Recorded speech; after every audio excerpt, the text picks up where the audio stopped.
Thank you again for subscribing and also sharing and liking this post.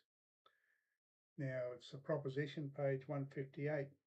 You weren't the one who came into the first aid room after the race to see how she was. Yeah, that was me. I got grazed across the ribs. Ralph felt his ribs as if the injury had happened recently. I remember.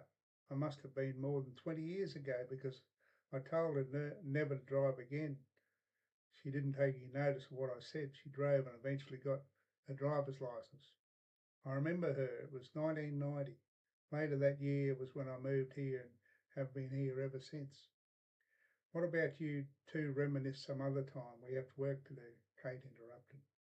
Sorry, it's great to meet another person in harness racing, Ralph said. What is it you want to talk to me about? Ralph, we're investigating the disappearance of a 12-year-old boy 8 years ago from his home. We're clutching at straws and hope you may help us if you can. 12-year-old boy missing for 8 years. How does it connect with me? He inquired with a frown, wonderment on his forehead. The missing boy is Peter Clayton, his mother, Mary Clayton, who is her married name. Her maiden name was Peacock. Mary told us she went to the 1990 Brisbane exhibition to watch harness racing events, spent the night in the loft at the stables with a trotting driver named Ralph. We discovered the name Ralph when we searched the records of 1990. Do you know a person named Mary? And if so, did you spend the night in the loft at a stable in the stables with you? Kate asked. She activated a mobile phone to record their conversation.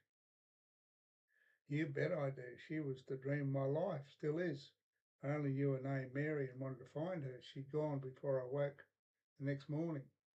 Do you know how I can contact her? It'll be great to see her again after all these years.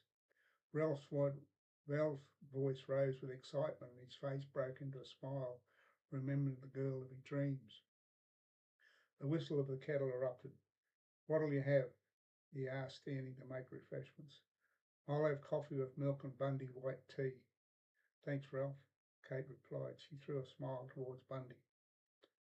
Ralph made the refreshments and spoke of Mary while he prepared a slice of cake and brought the items to the kitchen table.